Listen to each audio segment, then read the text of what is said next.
Incendiary title, I know, but that's how we get people to watch. It's not untrue. Even when I clickbait, I don't lie to you in the title. I do not believe that the writing of either is bad altogether. StarCraft is one of my favorite franchises, and Brood War was one of my favorite games of all time. However, both games have their moments or characters acting really stupidly for the sake of the plot. And this might be controversial among StarCraft fans at least, or 10 of them left, but even some of the fan favorite moments in Brood War are not as good as you remember them to be. Us video game grognards tend to look at the past with rose-tinted glasses and overlook the weaknesses of the games from our childhood. Today, however, I am going to prove to you that once you start really looking at things, the writing of Brood War has just as many weird and stupid and contrived actions as StarCraft 2. You know what did hit me when I saw popular criticism of StarCraft 2? People ripping up StarCraft 2 over the purity of essence and purity of form stuff. It comes to the fore in Legacy of the Void when Kerrigan and Artanis infiltrate Ulnar and are very explicitly confronted with this plot element. When a Xel'Naga voice brings up that Protoss had the purity of form and Zerg had the purity of essence, and by uniting these two together, naturally, the Xel'Naga are reborn. Though the parts about the rebirth of the Xel'Naga were new to us in StarCraft 2, defining the two races as the purity of form and purity of essence was right there in the original StarCraft manual. You know, back when we had physical game manuals, with our physical game copies, which we bought from physical stores. And I am not saying this to say how much better things were 20 years ago. I just want to point out what a different time it was. Even the Overmind speaks of it in the original Zerg campaign, saying that by uniting these two purities, they would become perfect. It never says they'd become Xel'Naga, and at this time it seems like it's just the Overmind seeking to improve itself by consuming their other creations. But it wasn't new, like so many people criticizing StarCraft 2's plot said it would, because they just either weren't paying attention or it was too long since they last played and forgot it. But it's not really the grand cosmic plot that holds up Brood War. People will always tell you that what made the original StarCraft great was its characters, their interactions, and I love those characters, but there are some moments, some very key moments in the writing and characterization of StarCraft 1 that really don't add up when you start thinking about it for even a moment. One of the first things that really struck me even when originally playing StarCraft was the whole relationship between Raynor and Kerrigan. When they first meet, we get that famous scene. You pig! I didn't even say anything, but you were thinking it. Oh, right, because you're a telepath. It's clearly implied that Raynor was having some dirty thoughts about Kerrigan. In the books later they explain, to try to make a real relationship out of this, that he apparently thought about her legs. And it surprised her that the legs is what he was thinking about, because men usually think about other things when they see her. And you know, I'm not surprised she was surprised, because I also expected him to be thinking about other things. But let's be real here. Is "you pig" really the reaction when someone thinks about legs? Clearly, the original writer was thinking about something else. And that's pretty much all we see from this relationship until we're at the end of the campaign. Suddenly Raynor calls her darling, and she gives this speech about the knight in shining armor routine suiting him sometimes, but just not now. Suddenly they've gone through the whole relationship off screen and are now having trouble with it. We skipped all the actually important parts of the relationship, all the parts of a relationship that people actually want to watch. I mean, I do not trust 1998 Blizzard to write the actual relationship well, but here they just didn't try. The game acts like it's some great, tragic love story, but we never see any of it. We never see the love. In fact, we spend more time with them as enemies, or unlikely tenuous allies with palpable hostile tension. Did you think their relationship in StarCraft 2 was written badly? At least it tried. You know what else people complained about in StarCraft 2? Zerg characters. That they were bland and emotionless. I find that StarCraft 2 Zerg characters are much better than the originals. Abathur may be weird and oddball and just weird in many ways, but I much prefer Abathur and Zagara and what was his name, Dehaka. I much prefer them over what we had, the characters that we had in StarCraft 1. Majority of the Zerg characters in the original are the Overmind, Cerebrate Zaz, and Cerebrate Dagoth. Zaz and Dagoth are so bland, so indistinct, that the only real difference between them is that one of them died. And the Overmind is all grand speeches and epic destinies, and that's fun on its own, but it has nothing to contrast it to, nothing to play against it. And the real Zerg character, the last real Zerg character in StarCraft 1 is the glorious return of Kerrigan. And Infested Kerrigan in the original is a lot to handle. She's pretty much just a spoiled child. It is fun to watch her butt heads with the Cerebrates, and that makes for a good chunk of the characterization in the campaign, but she just becomes a completely different character. You'd think that the tormented, brooding ghosts, when they become infested, they would become these cold, calculating killers. Kerrigan instead acts are, "Nuh-uh, Daddy Overmind said I can take these hydras for a spin." And true enough, in Brood War, she does become a cold and manipulative character. But Kerrigan in Brood War is a whole other topic, which we will get to. Instead, first we need to deal with the Protoss campaign. And there's some really weird things going on for the sake of the plot. When Tassadar first pops up and tells you to kill the Cerebrates, he just happens to neglect to mention that you need the Dark Templars for it. How does that happen? He is already working with Zeratul at this point. His forces were helping the Dark Templars escape in the Zerg campaign. He is clearly aware Zeratul killed Zash. Did Zeratul, for some reason, not tell him how? Did he just neglect to mention that he had to specifically sever Zash from the Overmind with the energies they share? Or did Tassadar just do an oopsie and forget to mention that crucial detail to the Conclave? Someone has to act stupid for the plot to happen. Now, I've seen people complain about the Protoss civil war and how stupid it is of them to fight at all. That's not my problem. Politicians doing stupid things for their egos and petty vendettas is completely realistic.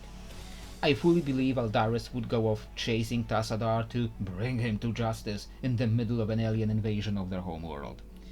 And it is completely intentional.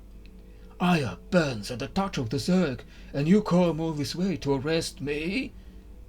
Aldaris is supposed to be irrational here. What is a little bit weird is that when we go back to Ire and fight that civil war, the Zerg are nowhere to be seen. Like, are they just politely waiting off to the side while we fight each other?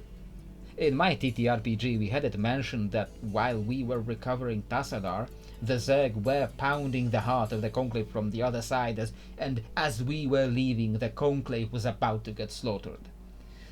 It's easy to imagine the Zerg are just off to the side of the map, attacking them just off screen. While we are there, something I forgot to mention in the script here, so I'm going a little bit of script to mention another of these weird bits that I just remembered, is that when we first land on Ire, very soon after that, Phoenix appears for the first time as a Dragoon. Phoenix appears, and Tassadar is so surprised. "How is it that you live and breathe? I heard about your your death at the hands of the Zerg. Like he forgot that dragoons exist. Like for a moment he forgets that dragoons are a thing, because the game needs to introduce the idea to the player. The game needs to tell the player that dragoons come from the killed zealots. But why couldn't they just like put these words in the mouth of Raynor? Raynor should be with Tassadar. He was with Tassadar the whole time, so Raynor should be here at this point in time, even though he appears only in the next mission in the game. But he should be here. Why not let Raynor act surprised that the dead guy is alive again? Because the human wouldn't know that. Instead, Tassadar suddenly forgets about one of the key elements of their military and acts surprised that his friend is a dragoon now. Instead of, how is it that you live and breathe? He should be like, by all that is holy, Phoenix, they have turned you into a dragoon. I wish that it didn't come to pass. But let's go back to recovering Tassadar. Here comes one of those dumbest moments. After we destroy the heart of the Conclave, meaning the one slightly differently colored Nexus, Tassadar tells us to stop. He can't bear to watch his people fight one another and surrenders himself to the Conclave. Even though we just won. So what's the first thing we do right after that? We obviously go back to fighting one another immediately. And once you break him out of that stasis, you expect Tassadar to go something along the lines of, what have you done? I told you to cease these petty squabbles, and surrendered my life to stop it. Now even more of our brethren die, and I fear you doomed us all. All that we can do is fight on, and hope we can save what remains of our world. But no, he doesn't say that, no. He seems happy. We immediately and directly went against his wishes. And we just go back to fighting the Zerg without ever mentioning that again. Some people may criticize the writing of Aldaris for going completely 180 as soon as we kill the Cerebrates. Oh, he's a religious fanatic, he should have continued to be in denial, because that's what they do in real life. However, given what happens later in Brood War, I do believe Aldaris wasn't actually a bad person. I know, crazy. Defending Aldaris in 2026. I had a whole other idea for a video. Aldaris did nothing wrong, and if you want to see that, do let me know, but it's probably a little bit too niche of a topic, even for me. I do think that Aldaris, unlike real-world conservatives, is willing to change his stance when presented with new evidence. His crash out against Tassadar for omitting a very crucial element is almost justified, if he's gone a little bit overboard. Aldaris is not beyond reason if he can see hard evidence. Now, things start to get really contrived in Brood War. I've seen people who really love the Protoss campaign in Brood War, but I thought the majority of it was almost entirely forgettable. A good chunk of it is a random fetch quest, and at one point we go to Char, right next to the new Overmind, and we have Dark Templars. And we can't kill it with them, even though later in the Zerg campaign they can. So it didn't need another Tassadar to blow it up. Then we return to Shakuras, and it turns out, big shock, plot twist, Aldaris has turned against the Dark Templar. Oh, he has a very good, very rational reason. He has discovered that Kerrigan is mind-controlling the matriarch Rashagal. So, instead of telling anyone, he raises an army and starts a rebellion. And it's not like he couldn't tell us. He speaks to us multiple times throughout the scenario and never once mentions it. You'd think that instead of taunting us about killing another phantom, he'd go, "Yo, by the way, Rashagal is under Kerrigan's mind control." You may argue he didn't think we'd believe him, but then he tries to tell us anyway, right before he dies. Right before Kerrigan somehow sneaks in, kills him mid-sentence, and though the Protoss are pissed and tell her to F off, nobody questions that. First, Aldaris has to act stupid and refuse to talk to people like a normal person, and then all the other Protoss are never suspicious about what just happened.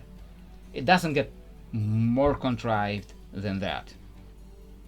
But this is just the tip of the iceberg of the villain bat Kerrigan gets hit with very hard. It's not like she wasn't a villain before, but in Brood War, she is the epitome of the mustache-twirling Saturday morning cartoon villain. Let's start with the whole Rashagal mind control. As she tells us later, she mind controlled her long before they stepped foot on Shakuras, which means that somehow, at the time when no one but the Dark Templar was supposed to know about the very existence of the planet, she not only knows about it, she can mind control someone she's never met, never knew about, halfway across the sector. And it's not just anyone, it's the matriarch of a good chunk of a highly psionic race. This is not only the serious bullshit level of power, which already stretches disbelief. If she has that kind of power, she is already ruling the sector. Manx has no psionic powers. She can just go into his mind across the galaxy and go, pick up that gun and you know what to do with it. I don't want to trigger YouTube. She can tell De Gaulle to ram his battle cruiser into the ground and end the whole invasion. But she doesn't, which means that it was probably not written with that in mind originally. But the even bigger question of the whole Rashagal mind control situation is, why? Why do this at all? Oh, it's so that later, once she's turned on the other Protoss, she can use Rashagal to force Zeratul and the Dark Templar to help kill the Overmind. But, point A, as I mentioned before, we're on Char with the Dark Templars and Zeratul and Kerrigan. We do not kill the Overmind. That is an optional objective to fight it, but for some reason, for that one mission, the game completely forgets the Dark Templars can kill it right there. And if killing it was the big plan, like, why doesn't she mention that when we're on Char? You could do it right there and have no need for any of the nonsense that follows. And if she's mind controlling her to assure Protoss compliance after the betrayal, why betray them in the first place? True Colors is remembered as one of the most memorable missions in all of StarCraft because you really get to be a villain. You kill two heroes, okay, well, one hero and one General Duke, but you kill two really important characters and betray this tenuous alliance you've been working with. Raynor gets his big speech that he's going to be the person who gets to kill her one day, and then nothing comes of it. But why do it? Oh, they'd become a threat if she didn't. My brother in the Void, the only reason they become a threat is because of this betrayal. If she didn't mind control Rashagal, if she didn't betray Phoenix, screw General Duke, she wouldn't have needed to ensure their compliance. She wouldn't have needed to kidnap her. She could just roll up to Shakuras and go, yo, what's up? Let's go ice this bastard. And I'm pretty sure the Protoss would not mind killing the Overmind. This whole 2-bit villainy was entirely unnecessary. But okay, here's the big counterpart to much of what I just talked about. Maybe except the Rashagal mind control and forgetful Tassadar. Those are genuinely stupid. Here's the big counterpoint. It's fun! I love this game. I love StarCraft 1, I love Brood War, I love StarCraft 2. And yeah, a lot of the writing is stupid and contrived, but it's fun. And the same criticism that is levied against StarCraft 2's writing can be levied against Brood War, and even more so. Us grognards, we who have been around this scene for decades, can look at the past with rose-tinted glasses. These are the games we grew up with, and they have a special place in our hearts. But it's not like the writing of StarCraft 2 got so much worse. I love both games, in spite of their flaws, because they're very fun. And though we haven't heard a peep in over 10 years, I do still hope there is a StarCraft 3 or some other major StarCraft game somewhere in our future which continues our contrived, beloved, stupid stories. Does anybody else still care about the story of StarCraft? Maybe they don't, maybe no one will care to watch this. Well, I said my piece, and if you disagree with my assessments, make sure to let me know. Even the negative comments help YouTube. I'll see you next time with more game design and another perhaps unlikely class. Stay grumpy and keep loving our old crotchety games, and I'll see you next time.